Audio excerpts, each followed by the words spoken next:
السلام علیکم ورحمۃ اللہ وبرکاتہ۔ حصول اولاد کے لیے کیا وظیفہ ہے اور کیا عمل کرنا چاہیے جس سے اللہ رب العزت اپنا فضل فرمائیں اور اولاد کی نعمت سے جو ہے اس کو نواز دیں، اس کو جو ہے اولاد عطا کر دیں، اس کو اولاد دے دیں۔ تو عام طور پر انسان کے ذہن میں یہ بات رہتی ہے اور اکثر انسان یہ سمجھتا ہے کہ شادی کر لی، نکاح کر لیا تو اب تو کیا ہے، اولاد ہونا ہی ہے، اور ہر انسان اس بات کو اچھی طرح جانتا بھی ہے کہ ساری چیزیں جو ہوتی ہیں وہ اللہ ہی کے حکم سے ہوتی ہیں، اللہ ہی کے کرنے سے ہوتی ہیں۔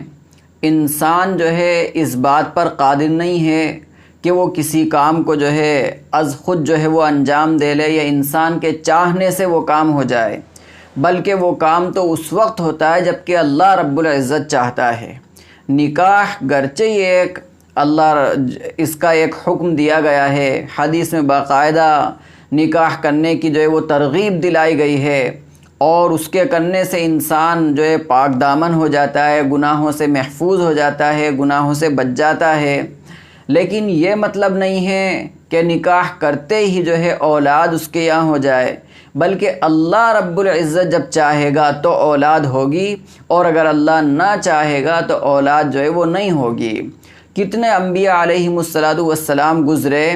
کہ جن کے کیا ہے اولاد نہیں ہوئی، اور کافی عرصہ گزر گیا، کافی زمانہ ہو گیا، گرچہ اگر دیکھا جائے تو بڑھاپے کا وقت جو ہے وہ قریب آ گیا۔ اب اس وقت اللہ رب العزت نے جو ہے اولاد کی نعمت سے نوازنا چاہا، اولاد جو ہے وہ دینا چاہا، تو اللہ رب العزت نے اس بڑھاپے کی عمر میں بھی جو ہے وہ اولاد عطا کر دی اور اولاد سے جو ہے وہ نواز دیا۔ تو نکاح کرنے کے بعد، شادی کرنے کے بعد اگر کچھ عرصہ یا کئی سال ایسے گزر جائیں کہ جس میں اولاد وغیرہ نہ ہو، تو انسان کو مایوس نہیں ہونا چاہیے، بلکہ اللہ سے دعائیں اس کو کرتے رہنا چاہیے۔ اور قرآن میں بھی باقاعدہ اس طرح کی دعائیں ہیں جن کے کرنے سے یا جن پر عمل کرنے سے، جن کو پڑھنے سے اللہ جو ہے وہ اولاد اس کو جو ہے عطا کرتے ہیں۔ اب اس میں سب سے اول یہ کہ جو دعائیں ہیں وہ 3 دعائیں ہیں، اور یہ 3 دعائیں جو اس کو پڑھنا ہے وہ ہر نماز کے بعد، ہر فرض نماز کے بعد اس کو یہ 3 جو دعائیں پڑھنا ہے، اور 3 مرتبہ یہ دعائیں پڑھنا ہے۔ سب سے پہلے جو اس کو دعا پڑھنا ہے وہ رب لا تذرنی فردا وانت خیر الوارثین، یہ دعا جو ہے اس کو پڑھنا ہے۔ 17ویں پارے کی جو ہے وہ یہ آیت ہے اور دعا ہے۔ حضرت زکریا علیہ السلام نے جو ہے وہ یہ دعا جو ہے فرمائی تھی، اور یہ دعا جو ہے وہ کی تھی۔ تو اس دعا کو جو ہے انسان پڑھے، ہر فرض نماز کے بعد 3 مرتبہ اس کو پڑھنا ہے۔ ایسے ہی جو دوسری دعا اس کو پڑھنا ہے وہ ہے رب ہب لی من لدنک ذریۃ طیبہ انک سمیع الدعاء، اور یہ جو دعا ہے یہ بھی حضرت زکریا علیہ السلام ہی کی دعا ہے، اور یہ دعا جو ہے انہوں نے کب کی تھی اس کا مختصر سا میں آپ کے سامنے جو ہے وہ عرض کروں، وہ یہ کہ حضرت مریم علیہ السلام جو آپ کی زیر کفالت تھیں اور آپ کی پرورش میں تھیں، تو ان کے پاس بے موسم جو ہے وہ پھل آیا کرتے تھے۔ تو ایک موقع پر آپ نے پوچھا انا لکی ھذا، کہ یہ کہاں سے آئے تمہارے پاس؟ تو انہوں نے جواب دیا قالت ہوا من عند اللہ، یہ تو اللہ کی جانب سے آئے ہیں، اللہ رب العزت کے پاس سے یہ بے موسم جو ہے وہ پھل آئے ہیں۔ اب جب اور اس وقت کے اندر، اس عمر کے اندر حضرت زکریا علیہ السلام کے اولاد نہیں تھی،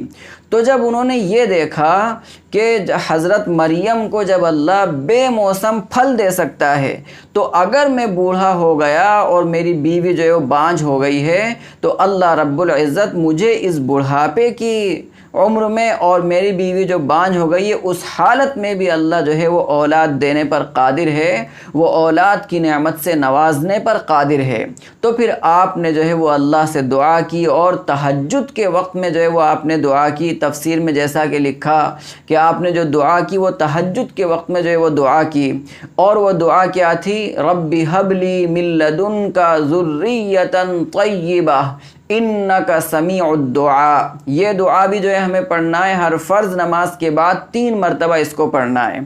اور ایسے ہی جو تیسری دعا ہے وہ حضرت ابراہیم علیہ السلام کی دعا ہے، اور آپ کو بھی جو اولاد ملی وہ بہت کیا بڑھاپے کی عمر کے اندر اولاد ملی، 80 سے زائد سال کے آپ تھے تب جا کے جو ہے وہ آپ کو اولاد اللہ نے عطا فرمائی۔ اور وہ دعا کیا ہے؟ رب ہب لی من الصالحین۔ اس آیت کو بھی اور اس دعا کو بھی ہمیں 3 مرتبہ پڑھنا ہے۔ تو گویا کہ تینوں دعائیں ہمیں ہر فرض نماز کے بعد 3 مرتبہ پڑھنا ہے، اور پھر اس کے بعد اللہ رب العزت سے خوب دعائیں کرنا ہے۔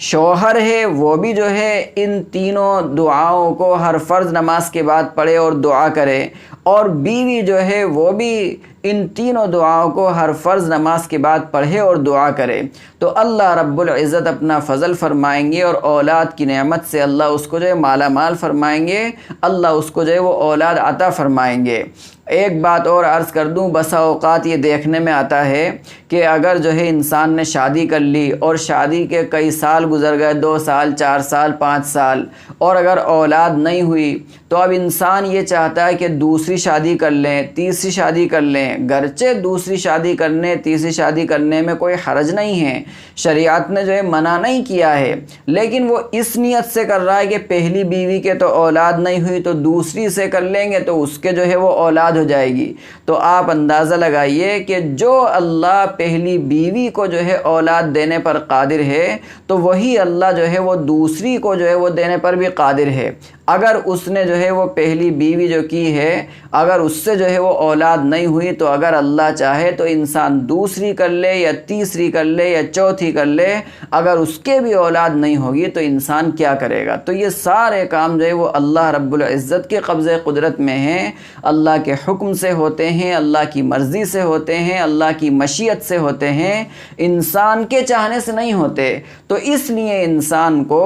جو اس کی پہلی بیوی ہے اسی کے حق میں دعا کرنا چاہیے، اور اللہ سے خاص طور سے جو ہے وہ مانگنا چاہیے، صرف اس وجہ سے کہ اس کے اولاد نہیں ہوئی تو دوسری سے کر لیں، یہ مناسب نہیں ہے، یہ جو ہے وہ طریقہ صحیح نہیں ہے۔ یا پہلی کو جو ہے وہ چھوڑ دیا جائے، طلاق اس کو دے دی جائے، اس کو اپنے سے بالکل دور کر دیا جائے، جدا کر دیا جائے، نہیں، یہ طریقہ بالکل نہیں ہے۔ بلکہ اگر اس کو کرنا ہے تو وہ بالکل جو ہے وہ کر سکتا ہے بیوی کی رضامندی کے ساتھ، یا بیوی کو جو ہے اس پر پورا اعتماد ہو، اطمینان ہو کہ یہ دوسری شادی کرنے کے بعد مجھے نہیں چھوڑے گا اور میرا ایسا ہی خیال رکھے گا جیسا کہ اب تک رکھتا آ رہا ہے، تو اس صورت میں وہ